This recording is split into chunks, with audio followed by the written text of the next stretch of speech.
Welcome to the viewers the channel for jobs. अस्सलाम वालेकुम dear viewers. आपने overall Pakistan से पाकिस्तान आर्मी में आपने क्लर्क का टेस्ट देना है, तो ये वीडियो आपके लिए बहुत ही ज़्यादा इंपॉर्टेंट। देखें, आपने पहले सोल्जर के साथ यानी सिपाही के साथ सारे टेस्ट पास करने होते हैं। उसके बाद आपका फिजिकल वगैरह पास करने के बाद आपका एक दूसरा टेस्ट होता है, सेकंड टेस्ट होता है, जो कि अच्छे नंबरों से पास करना ज़रूरी होता है।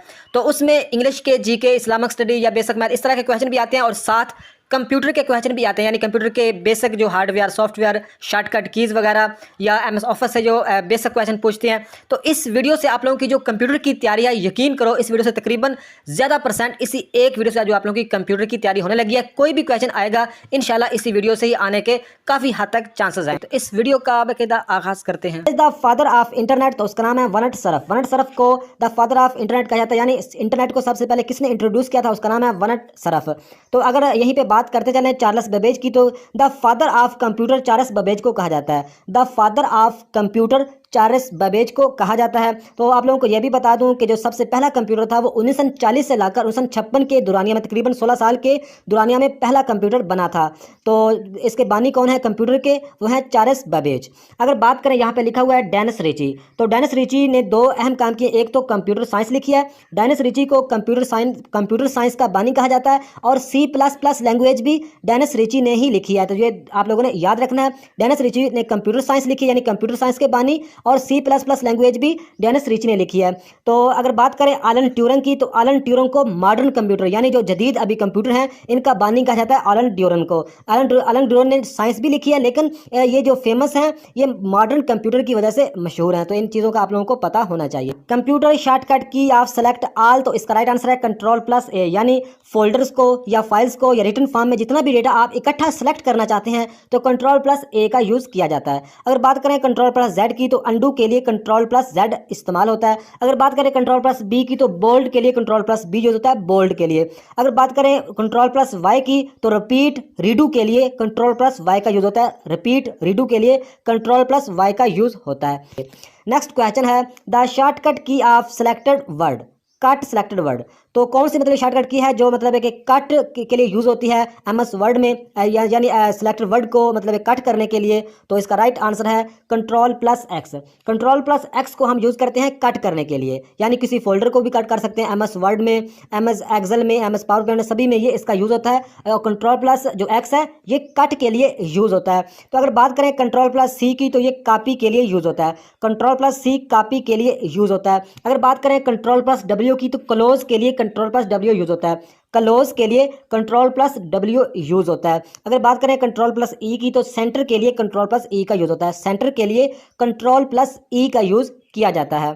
तो नेक्स्ट क्वेश्चन है example of output devices are, तो इसका राइट आंसर है स्क्रीन भी आउटपुट डिवाइसेस है, प्रिंटर भी, स्पीकर भी, यानी जिसके जरिए जो चीज़ें हमें डेटा देती हैं, जैसा कि जो स्क्रीन है ये वीडियो की शक्ल में हमें डेटा मतलब कोई चीज़ वीडियो की शक्ल में हम इसे लेते हैं, कोई ना कोई फाइल या कोई वीडियो वगैरह या कोई मूवी या कोई ड्रामा, जो भी हम चीज़ देखते हैं स्क्रीन पर, वो हमें आउटपुट की शक्ल में वो दे रही होती है। अगर बात करें प्रिंटर की, तो ये हमें हार्ड कॉपी में मतलब एक रिजल्ट देता है। अगर बात करें स्पीकर की, तो ये हमें साउंड में मतलब एक रिजल्ट देता है। जो मतलब जिस चीज़ों से हमें रिजल्ट मिलता है उसको हम आउटपुट कहते हैं, और जिसके जरिए हम डेटा देते हैं जैसा कि कीबोर्ड, माउस, वो इनपुट डिवाइसेस हैं। जॉयस्टिक, कीबोर्ड, माउस ये इनपुट डिवाइसेस हैं। स्क्रीन, प्रिंटर, स्पीकर ये आउटपुट डिवाइसेस हैं। ये आप लोगों ने याद रखना है। तो इसका राइट आंसर है ऑल ऑफ दीज।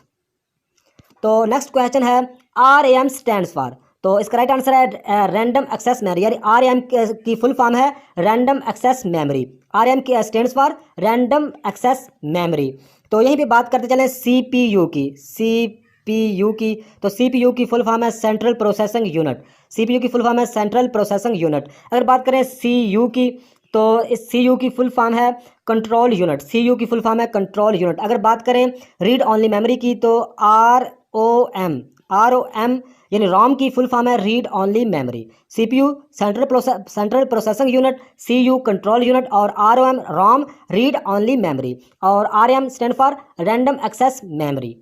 तो नेक्स्ट क्वेश्चन है the control shift plus N shortcut key use for, यानी जो control plus shift plus N जो शॉर्टकट की है वो किस लिए यूज होती है? तो इसका राइट आंसर है न्यू फोल्डर। न्यू फोल्डर के लिए हम शॉर्टकट की यूज करते हैं control plus shift plus N.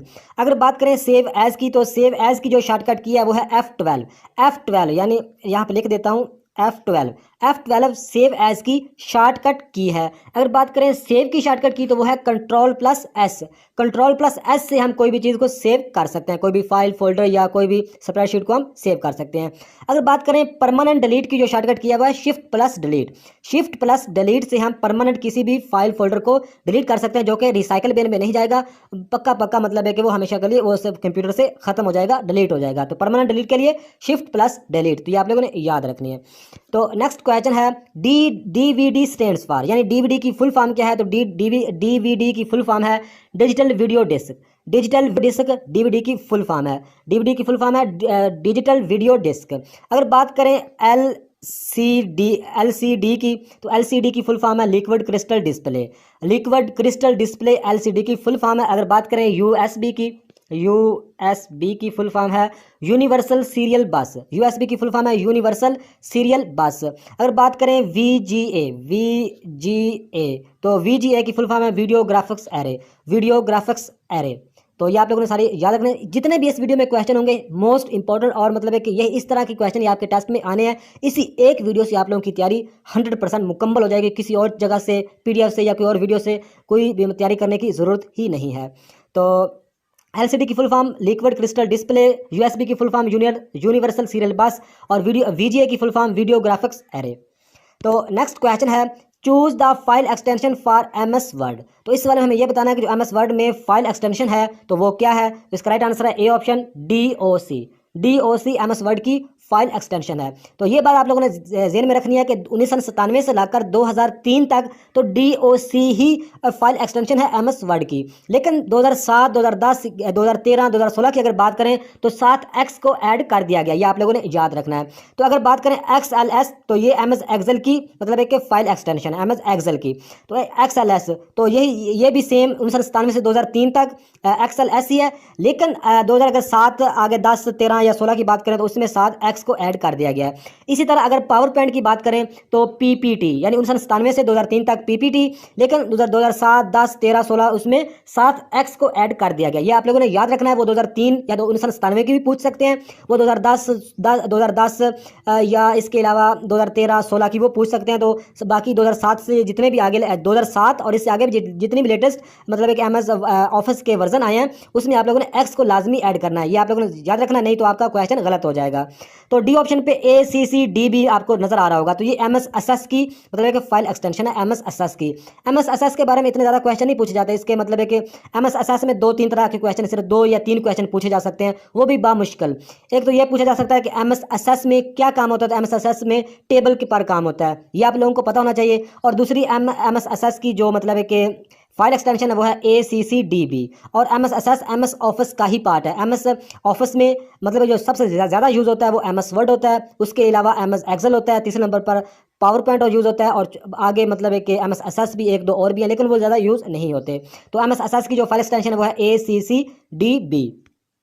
तो नेक्स्ट क्वेश्चन है the control plus F shortcut key use for, यानी कंट्रोल प्लस S जो शॉर्टकट इसकी किसके लिए यूज़ होती है? तो इसका राइट है फाइंड। यानी एमएस वर्ड में अगर बात करें तो कोई भी आपका पास काफ़ी डेटा है और किसी नाम को या किसी मतलब एक कोई भी हिस्से को आप फाइंड करना चाहते हैं तो आप शॉर्टकट की अपने कीबोर्ड से कंट्रोल प्लस F का यूज़ करेंगे फाइंड करने के लिए। अगर बात करें गो टू के लिए तो कंट्रोल प्लस G का यूज़ होता है। कंट्रोल प्लस G का यूज़ होता है गो टू के लिए। अगर बात करें रिप्लेस की तो कंट्रोल प्लस H का यूज़ होता है रिप्लेस के लिए। कंट्रोल प्लस H का यूज़ होता है रिप्लेस के लिए। अगर बात करें अटैलिक की तो कंट्रोल प्लस I की मतलब है कि अटैलिक का जो शॉर्टकट की है अटैलिक की वो control plus I। Control plus I मतलब अटैलिक का यूज़ होता है। अटैलिक का मतलब ये होता है कि जैसा कि ये एक मैंने S लिखा, अगर इसको थोड़ा सा तिरछा करके लिखूंगा, ये मतलब है कि जो तिरछा करके लिखा ये अटैलिक मतलब थोड़ा सा तिरछा हो जाता है, अटैलिक का ये मतलब होता है। तो नेक्स्ट क्वेश्चन है the full form of LAN। LAN की फुल फॉर्म क्या है? तो इसका राइट आंसर है लोकल एरिया नेटवर्क। LAN की फुल फॉर्म है लोकल एरिया नेटवर्क। तो अगर बात करें WAN की, WAN WAN की फुल फॉर्म है वाइड एरिया नेटवर्क। WAN की जो फुल फॉर्म है वो है वाइड एरिया नेटवर्क। अगर बात करें MAN की तो इसकी फुल फॉर्म है metropolitan area network. Metropolitan area network MAN की फुल फॉर्म है। अगर बात करें WWW की फुल फॉर्म है world wide web. World wide web WWW की फुल फॉर्म है। तो नेक्स्ट क्वेश्चन है choose the by default font range minimum to maximum in MS Word. यानी वो इस सवाल में ये पूछ रहे हैं कि MS वर्ड में जो बाय डिफॉल्ट मतलब फ़ॉन्ट रेंज कितना होता है, तो वो होता है 8 to 72 यानी 8 से 72। यहाँ पे बात हो रही है बाय डिफॉल्ट की। तो बाय डिफॉल्ट का मतलब होता है जो पहले MS ऑफिस में सेटिंग होती है, चाहे वर्ड हो, चाहे एक्सेल हो, चाहे पावर पॉइंट हो, चाहे SS हो, जो पहले सेटिंग होती है वो बाय डिफॉल्ट कहलाती है। तो बाय डिफॉल्ट आप कितना कर सकते हैं फ़ॉन्ट रेंज, मतलब कम से कम 8 होता है और ज़्यादा से ज़्यादा 72 होता है। लेकिन अगर आप अपनी मर्जी से चाहें तो थोड़े से थोड़ा आप एक कर सकते हैं, फ़ॉन्ट रेंज एक कर सकते हैं, और ज़्यादा से ज़्यादा आप कितना कर सकते हैं 1638। ये आप लोगों ने याद रखना है। ज़्यादा आप अपनी मर्जी से 1638 कर सकते हैं और कम से कम एक, लेकिन बाय डिफ़ॉल्ट होता है 8 से 72। ये आप लोगों ने याद रखना है। तो नेक्स्ट क्वेश्चन है choose the minimum and maximum size of zoom percentage in MS Word. यानी MS वर्ड का जो पेज होता है आप उसको मिनिमम मतलब कितना कर सकते हैं और मैक्सिमम उसका साइज कितना कर सकते हैं। तो जो मिनिमम मतलब MS वर्ड की अगर बात करें तो मिनिमम जो पेज है वो 10% आप छोटा कर सकते हैं और बड़ा आप कितना कर सकते हैं 500%। ये आप लोगों ने याद रखना है। MS वर्ड में छोटे से छोटा पेज आप कर सकते हैं 10 और बड़े से बड़ा आप कर सकते हैं 500%। अगर बात करें पावर पॉइंट की तो पावर पॉइंट में आप छोटे से छोटा 10 कर सकते हैं 10%, और ज़्यादा से ज़्यादा आप कितना कर सकते हैं 400%। ये पावर पॉइंट की बात हो रही है। पावर पॉइंट में छोटे से छोटा 10 और ज़्यादा से ज़्यादा 400% पावर पॉइंट में। तो नेक्स्ट क्वेश्चन है the brain of any computer system. यानी एनी कंप्यूटर सिस्टम, कोई भी कंप्यूटर उसके किस चीज़ को ब्रेन कहा जाता है उसका, तो वो कहा जाता है CPU यानी सेंट्रल प्रोसेसिंग यूनिट, यानी प्रोसेसर की बात कर लो। CPU की फुल फॉर्म है सेंट्रल प्रोसेसिंग यूनिट। इसको कंप्यूटर का दिमाग कहा जाता है। तो यहाँ पे लिखा हुआ है IP, तो IP की फुल फॉर्म है इंटरनेट प्रोटोकॉल। IP की फुल फॉर्म है इंटरनेट प्रोटोकॉल। अगर बात करें MAC यानी मैक की फुल फॉर्म है, MAC की फुल फॉर्म है media access control. MAC Mac की फुल फॉर्म है मीडिया एक्सेस कंट्रोल। अगर बात करें ALU की तो ALU की फुल फॉर्म है arithmetic logical unit. Arithmetic logic unit या logical unit, arithmetic logical unit ALU की फुल फॉर्म है। तो IP की इंटरनेट प्रोटोकॉल। तो नेक्स्ट क्वेश्चन है द शॉर्टकट की ऑफ यूज फॉर पेस्ट। यानी पेस्ट करने के लिए कौन सी मतलब है कि कीबोर्ड से शॉर्टकट की यूज़ की जाती है, तो वो है Ctrl+V। Ctrl+V का यूज़ होता है पेस्ट करने के लिए। अगर बात करें Ctrl+P की तो ये प्रिंट के लिए यूज़ होता है। यानी कोई भी फाइल को MS एक्सेल में, वर्ड में मतलब है कि आप प्रिंट करना चाहते हैं तो सिंपल अपने कीबोर्ड से Ctrl+P का यूज़ करेंगे प्रिंट करने के लिए। अगर बात करें Ctrl+N की तो ये MS वर्ड में न्यू पेज के लिए यूज़ होता है। न्यू पेज के लिए Ctrl+N का यूज़ किया जाता है। अगर बात करें Ctrl+O की तो ओपन मतलब एक फाइल या डॉक्यूमेंट, ओपन फाइल या डॉक्यूमेंट के लिए Ctrl+O का यूज़ होता है। यानी ओपन के लिए यूज़ होता है Ctrl+O, चाहे फाइल को ओपन करना हो चाहे डॉक्यूमेंट को। तो नेक्स्ट क्वेश्चन है junk email is also called.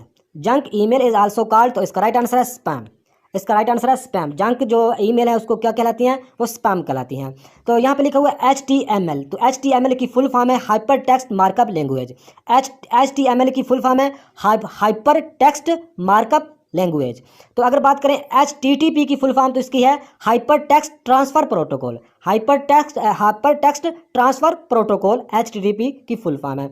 अगर बात करें नेटवर्क इंटरफेस कार्ड की तो मतलब NIC की फुल फॉर्म है network interface card. Network interface card, तो आप लोगों को इसकी दोबारा बता दूं HTML की फुल फॉर्म है हाइपर टेक्स्ट मार्कअप लैंग्वेज। अगर बात करें HTTP की हाइपर टेक्स्ट ट्रांसफ़र प्रोटोकॉल। तो नेक्स्ट क्वेश्चन है इन विच shortcut key to use hyperlink. यानी हाइपरलिंक के लिए हम कौन सी शॉर्टकट की यूज़ करते हैं, तो इसका राइट आंसर है Ctrl+K। Ctrl+K का यूज़ किया जाता है हाइपर लिंक के लिए।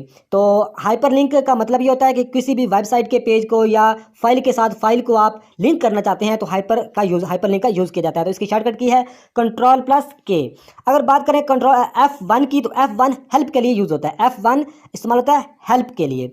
अगर F5 की बात करें तो F5 यूज़ होता है रिफ्रेश के लिए। विंडो में रिफ्रेश के लिए यूज़ होता है और पावर पॉइंट में इसका इस्तेमाल है स्लाइड शो करने के लिए, यानी प्रेजेंटेशन दिखाने के लिए F5 का यूज़ होता है स्लाइड शो के लिए। पावर पॉइंट में स्लाइड शो के लिए, विंडो में इसका यूज होता है रिफ्रेश करने के लिए। तो F2 रीनेम, यानी मतलब किसी भी आप पहले फोल्डर का नाम लिखा उसका आप नाम चेंज करना चाहते हैं, रीनेम मतलब करना चाहते हैं, बदलना चाहते हैं, तो F2 का यूज़ करते हैं रीनेम के लिए। तो नेक्स्ट क्वेश्चन है PDF स्टैंड फॉर, यानी PDF की फुल फॉर्म क्या है? तो PDF की फुल फॉर्म है पोर्टेबल डॉक्यूमेंट फॉर्मेट। PDF की फुल फॉर्म है पोर्टेबल डॉक्यूमेंट फॉर्मेट। तो यहीं पे आप बात कर लें JPEG,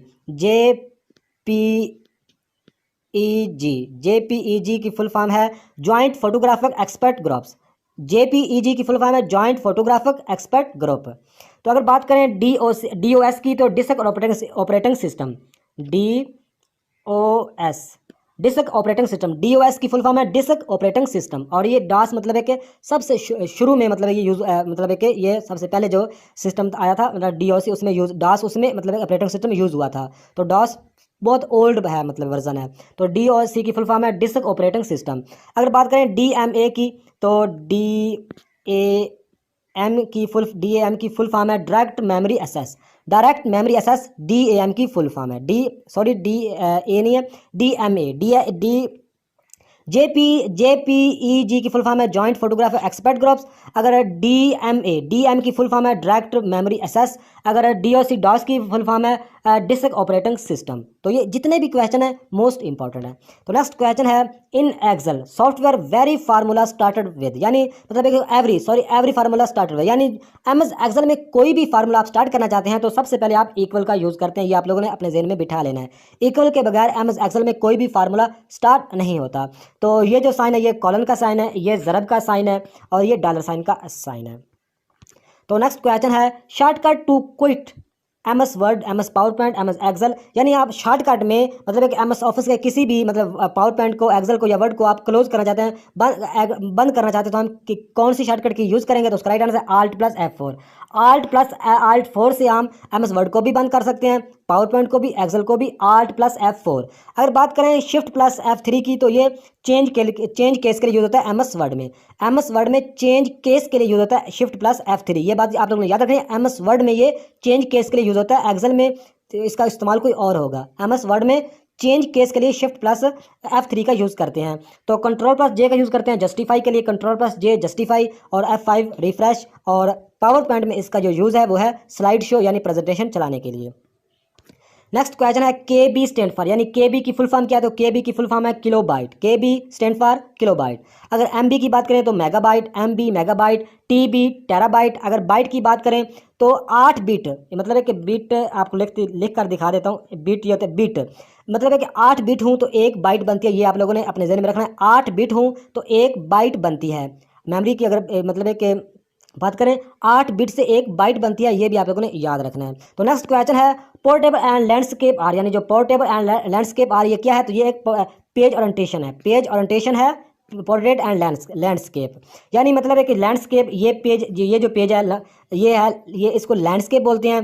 तो ये जो पेज है ऊपर से जो नीचे आ रहा है ये पोर्ट्रेट है। तो ये दोनों को आप कहाँ से आप सेट कर सकते हैं? पेज ओरिएंटेशन से आप सेट कर सकते हैं MS वर्ड में। तो नेक्स्ट क्वेश्चन है इन MS word for what does ruler help, यानी रूलर की हेल्प से आप MS वर्ड में क्या मतलब है कि कर सकते हैं? तो इसका राइट आंसर है ऑल ऑफ दिस, यानी टू सेट टैब्स। हम टैब्स को भी सेट कर सकते हैं रूलर की मदद से।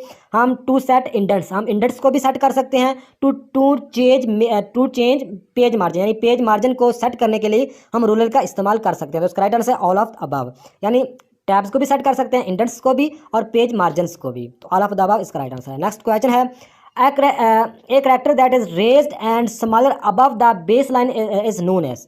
तो इसका राइट आंसर है सुपरस्क्रिप्ट, यानी वो कह रहा है कि एक कैरेक्टर है, मिसाल के तौर पर ये एक लेटर है, इसके ऊपर ये जो 2 लिखा हुआ है, तो ऊपर छोटा सा 2 लिखा हुआ है, यानी इसकी पावर 2 है।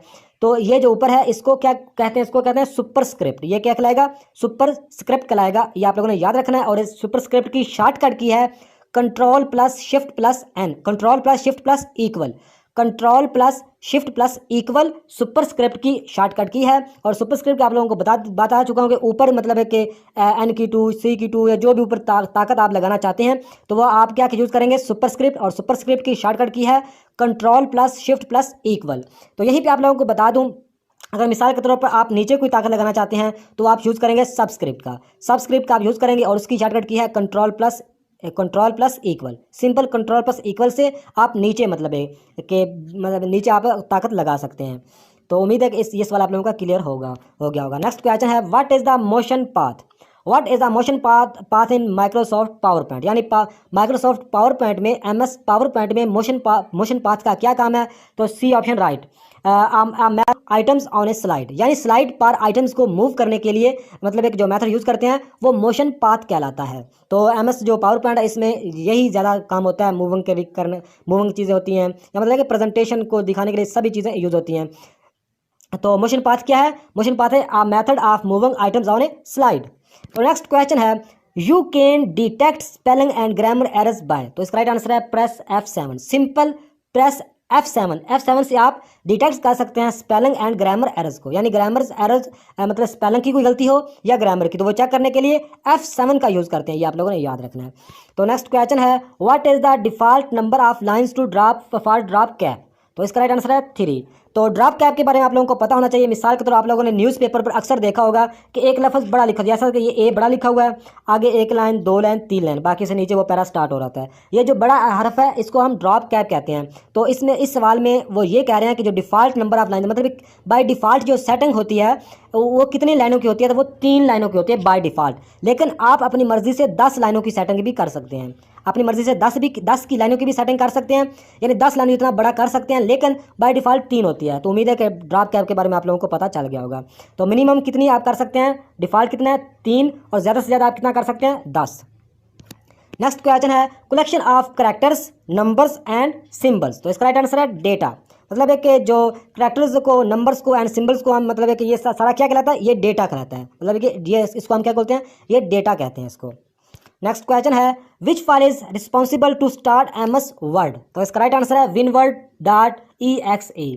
तो इसका आप लोगों को बता दूं कि अगर आप शॉर्टकट की मतलब एक अपने कीबोर्ड से शॉर्टकट में MS वर्ड, एक्सेल या पावर पॉइंट स्टार्ट करना चाहते हैं तो आप कैसे कर सकते हैं? तो उसके लिए आप लोगों को क्या करना होगा, कीबोर्ड पे बटन होता है विंडो का इस तरह का मतलब है कि विंडो का बटन होता है, विंडो प्लस R। आप सबसे पहले आप क्या करेंगे, अपने कीबोर्ड से विंडो प्लस R करेंगे, विंडो प्लस R प्रेस करेंगे तो एक रन डायलॉग बॉक्स नीचे राइट साइड पे मतलब एक रन डायलॉग बॉक्स ओपन होगा, उसमें आप क्या लिखेंगे?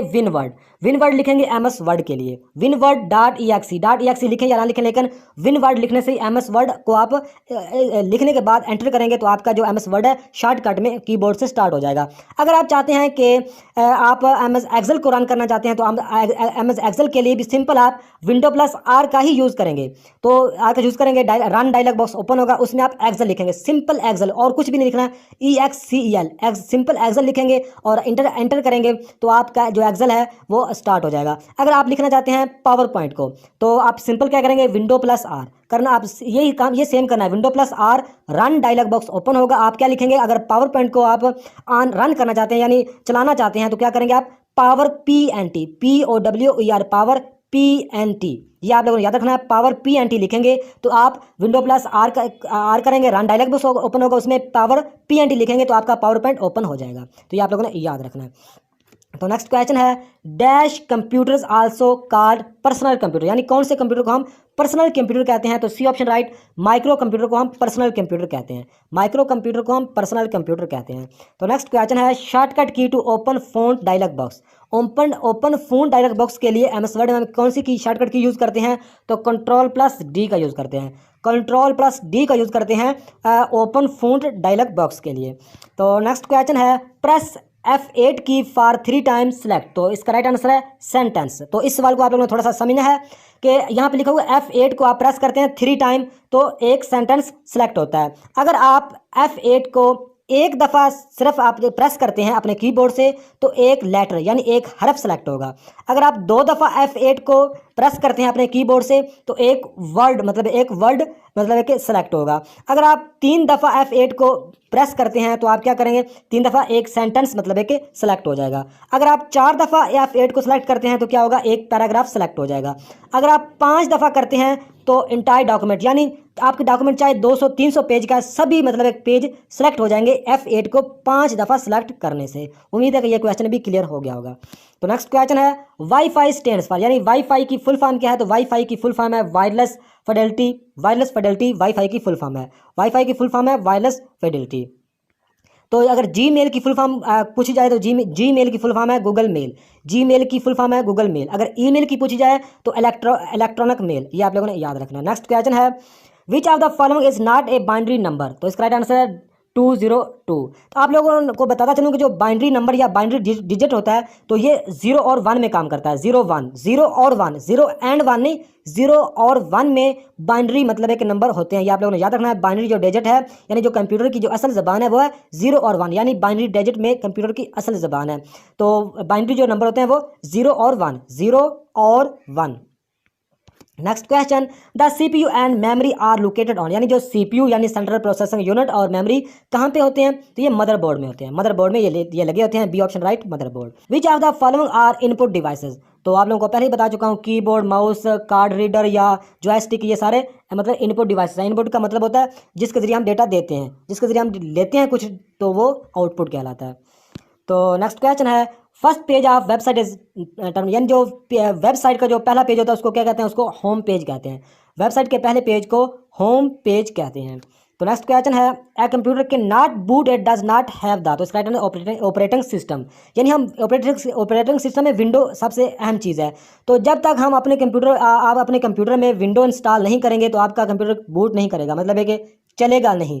तो सबसे पहले जो हम अपने कंप्यूटर सबसे पहला जो मेन काम होता है विंडो यानी ऑपरेटिंग सिस्टम को चलाना। उसके बाद फिर हम एप्लीकेशन करते हैं, MS ऑफिस, कोरल ड्रा, इसके अलावा एडोब फोटोशॉप, इन पेज, काफ़ी जितनी एप्लीकेशन है सारी एप्लीकेशन में हम काम करते हैं। लेकिन जो ऑपरेटिंग सिस्टम है इसमें विंडो होती है, ये सारा मतलब एक संभालता है हार्डवेयर का सिस्टम। तो कंप्यूटर किसके के बगैर मतलब बूट नहीं कर सकता? ऑपरेटिंग सिस्टम के बगैर बूट नहीं कर सकता। तो नेक्स्ट क्वेश्चन है the computer that process both analog and digital, यानी वो कंप्यूटर जो एनालॉग भी हूँ और डिजिटल भी हूँ तो वो क्या कहलाते हैं? तो वो हाइब्रिड कंप्यूटर कहलाते हैं। यानी वो कंप्यूटर जो एनालॉग और डिजिटल दोनों हूँ तो वो क्या कहलाते हैं? हाइब्रिड कंप्यूटर कहलाते हैं। तो नेक्स्ट क्वेश्चन है if a computer has more than one processor then it, यानी एक कंप्यूटर में एक से ज़्यादा प्रोसेसर हूँ तो वो क्या कहलाते हैं? तो वो मल्टी प्रोसेसर कहलाते हैं, मल्टी प्रोसेसर। तो नेक्स्ट क्वेश्चन है आज की वीडियो का लास्ट क्वेश्चन है the term computer is drive, यानी जो कंप्यूटर का लफ्ज़ है ये मतलब किस ज़बान से लिया गया? तो ये लैटिन ज़बान का लफ्ज़ है, लैटिन।